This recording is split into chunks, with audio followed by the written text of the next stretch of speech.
Welcome to another episode of Test Chamber. I'm your host, Andrew Reiner. We're taking a look at Dishonored, new game from Arkane Studios and Bethesda Softworks. I got Joe Juba here. Hey! He did the review for us, and he's playing the game right now. We're in one of the early missions. We just got our first power, the ability to teleport, and this is a violent playthrough. That's our approach, right? Yep. But we'll show off a little of both if we can. Yeah, we can do that. I played with a good mix of both of them for the review. I actually went back and played a huge chunk of the game. I focused a lot on stealth on my first time, and then went and played a huge chunk just being being a little more reckless. And we decided not to show you the beginning of the game. There's some cool moments there. You should experience those for yourself, and how you get your first power is very cool. But we thought this would be a good mission that can kind of show off the mechanics and stuff like that. Yep. Joe, you ended up giving the game an 8.75 out of 10. Oh, okay, so this guy just saw me. Kill him! Yeah, let's see. We'll pull out the gun. Why not? All right. You shot him and then knifed him in the back. So now you'll see that attracted some attention. Well, that's okay, because we're going to be violent in this one. We're going to kill everybody. All right, well, I used almost all of my bullets immediately. But you might be able to loot some bullets. We've got some coins, at least. Put them in the water. You read my mind. Actually, let's put him here on in this, the trash? We'll put him here on this corpse boat. There we go. That is the official term for that boat, the corpse boat? Yep, I'm not going to put everyone in the corpse boat. I don't think anyone would mind. We don't have that kind of time. Use your imagination. That boat full of corpses. So one way I could have avoided that happening is by being a little more careful and using this dark vision power. That's sort of, well, actually all you're seeing right now is that it makes the world a different color. But when enemies are around, you sort of see their silhouettes and their vision cones. There's a guy. There we go. Choke him out. All right. Actually, knife him. Oh, God. We'll knife there you him. go.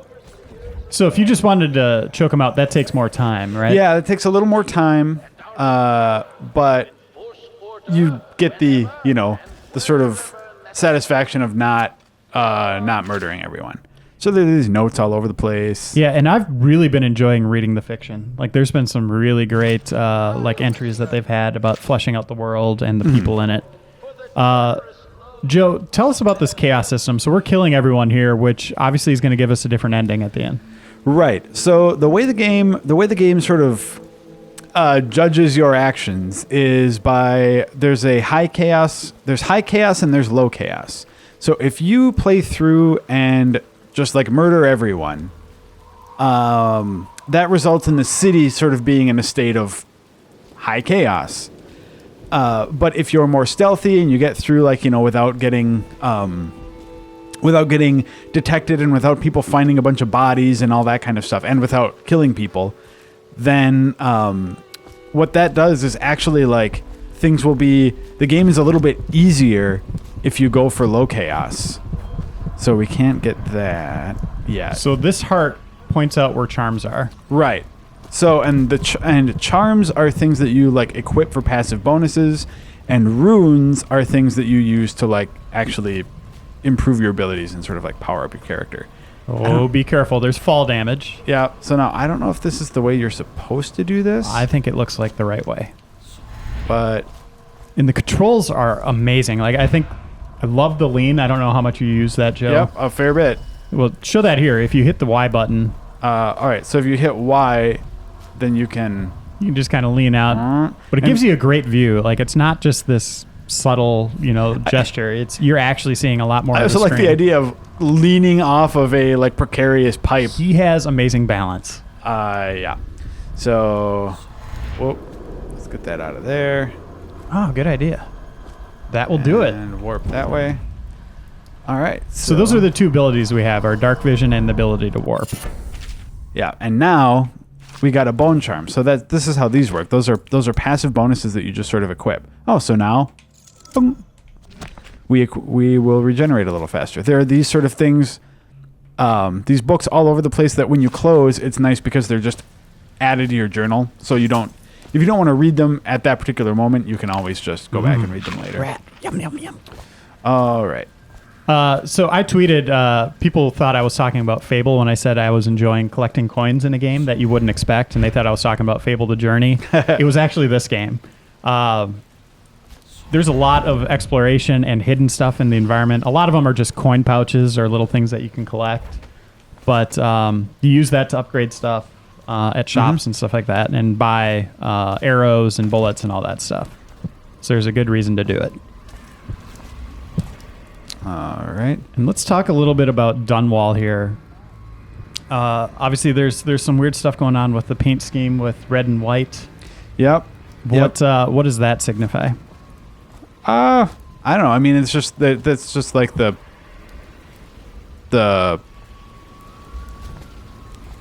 colors. Yeah, I thought they were like painting houses white. Oh, there's some stuff about like whether or not like that red paint there is like refers to the plague. Yeah, exactly. Yeah, like houses that have contracted the plague or have been cleared. Yeah. I thought you were just talking about like the general visual. No. The general evil visual, empire. yeah, the general visual style too. I will say like from a distance looks great. I have some when you actually like get close and look at some of them, it doesn't look quite as it doesn't look great. Yeah, basically you don't want to put your face on walls here. That's when the game starts to look bad. But yeah. From afar, it looks gorgeous. I love it. It almost looks like a painting, like the way it's kind of pastel-y. So here's a cool thing we can do. This is an instance of like trying to find your way around a situation, right? We have to get through this wall of light, which is really just like an electrical barrier thing. Right. So we could blink, like we could use our blink power up here, hop up, and that's one way to get around it. Right. We could go here, and this is a whale oil tank. So when that like is what powers things in the world. So we could just take that out and power it down, or we have a rewire tool. So we'll do that here because we're going to be lethal. So that means that if I get an enemy's attention, they're going to think that the wall is, attuned to them, and they're going to run at me. That's assuming I can get their attention. There we go. Yeah. Here I am. Hey, who's that guy over there? Uh-oh.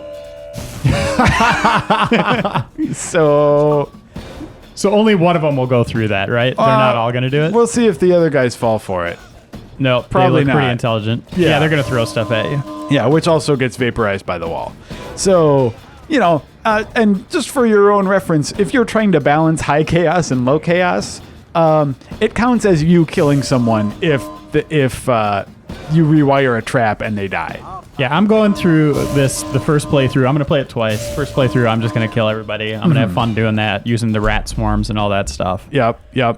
Joe, your first playthrough was stealth, right? You didn't? I did a mix. I did primarily stealth. But you were under that 20% or whatever for the chaos threshold, right? Yep.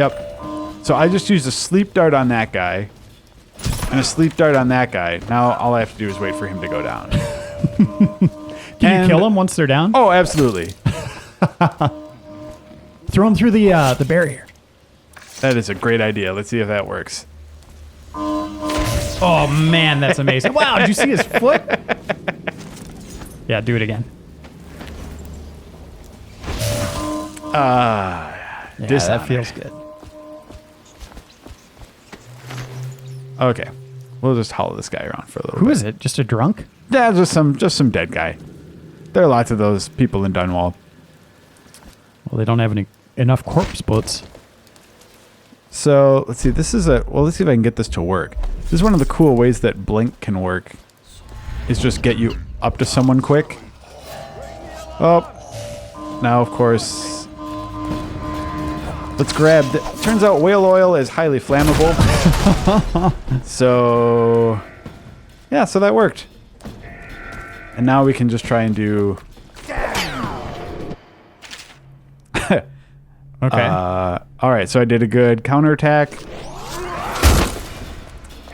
Nice. So yeah, so it's got a good. If you ever played, I may be one of the few people who played and really enjoyed Dark Messiah of Might and Magic a few years ago. You can definitely see, because that's the same developer. That's Arkane Studios. You can definitely see the influence of that game in the sort of combat and in the freedom that they have going on here. So I took out the whale oil tank, so I got past the second wall of light. I will say my first playthrough of this game took a long time because I was trying to do so much stealth. Because there'll be a lot of moments where it's like, well, that guy saw me and I don't want to like kill 5 guards like I did just now.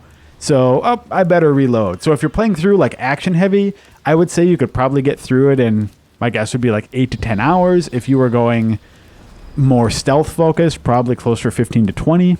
Yeah, just the act of being stealthy, sitting, waiting, is going to take you a lot more time. And then obviously if you screw up, redoing all those sequences will take time too. Yeah. So nice. So this will be cool because we'll use this rune we just got to buy the shadow kill power. Okay.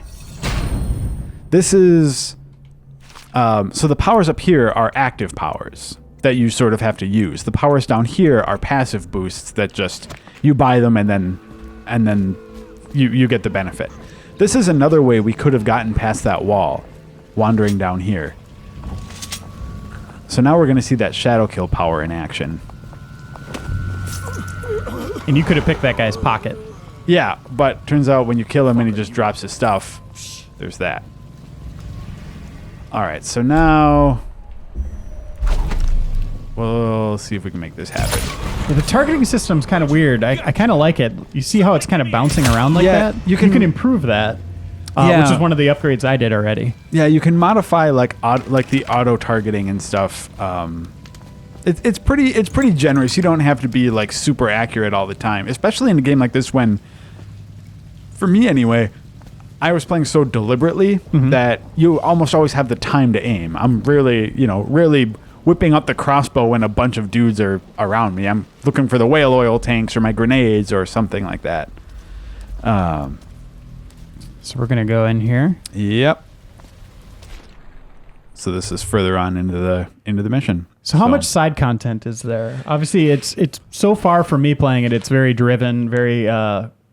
the critical path seems to be the main focus, and all the stuff I'm doing on my own is just kind of exploring. Are there a lot of side missions? No. Not really, but the counterpoint to that is that there's a lot of content to explore, so it's like, I mean, like we just saw, there are a bunch of different ways around that, those walls. So, you can play one way and get through it and you'll be fine. There are a few side missions here and there, but I mean, generally it's not a game about like going to a quest hub and stuff. There are just a handful of like quest giver characters, and otherwise you're just you're going through fairly linear. Now that shadow kill power is super handy, by the way, because if you are trying to do the mix of like stealth and murder, that means people won't find the body. Right. So it keeps people from calling attention to you. What a sight you are in that mask. I know who you are and what you're here to do. And just the fact that there are two very different endings makes me want to see it again. Obviously, like when I play Mass Effect, what happens. I don't redo it. But with this game, I just feel the need, like, I have to play through it twice. Yeah. Well, and the thing about the endings is that, like, you'll see basically high chaos when you play through will affect some smaller things. It makes the game a little bit harder because there are like more rats and more guards and more weepers, which are like they're in like people who are infected with the plague. But where the real difference comes across actually is in like the final level. There is a completely alternate version of the final level, depending on whether or not you're high chaos or low chaos. And I played through both versions of it, and one is definitely like the high chaos version is definitely more difficult, but it's also just a little like it's kind of cool because it's more grim. It's definitely just like a darker kind of ending. And that kind of supports if you want to kill a bunch of guys, they're going to give you a lot more to kill in that last level. Whereas if you're being stealthy, Well, see, it's not quite as difficult. I don't look at it quite like it's not like, hey, you like killing people, so here's a lot more people to kill. It's more like it makes things more complicated. It does feel a little bit, in my mind, it feels a little bit like a punishment for choosing to go the lethal route. But at the same time, like, you do have, if you are going the lethal route, you have more. You can use things like, you can use things like the spring razor, the grenade, the gun, the pistol, which, like, if you're going for non-lethal, those are just tools that you really can't. What can you put in those places? You can't really use. Well, see, that's actually kind of my primary complaint about the game, is that they talk about all the choice that you have, but really, I feel like stealth is not as fully realized an option, because like, there are powers here that, like, you can use possession and bend time, but, like, devouring swarm kills attackers. Right. So, wind blast, it can be useful, but it's primarily good when you have, like, groups of people around you. Bloodthirsty is like adrenaline for kills. Vitality is health. So there are lots of powers that are sort of kind of closed off to you if you want to go that route. Which I think you got to grenade those guys. That sounds like a good plan. I've never seen the Heretics brand. I'm cooking the grenade too. Let's see how that works. Yep. Fantastic. What? I'm standing in his blood. Oh, let's see what that achievement is. I don't remember what that was. Oh, 10 unaware enemies. All right. Excellent. And those guys are like, it's probably okay. I'm going to murder him. Well, why don't you sneak up on one guy and just show off kind of a stealth angle here? Okay. Well, use your dark vision and... Whoops. After this. Okay, overseers are a little more badass. You should have cooked that. He would have had you. Okay. Just to make sure. So, all right. So everyone around here is murdered. So I can't show off the stealth thing yet. I'll do it in the I'll do it in the next area quick. This is something that is relevant to the objective. All right, here we go. Okay. So if we're gonna go stealthy, we'll use. Oh, I actually have it quick mapped. Get him.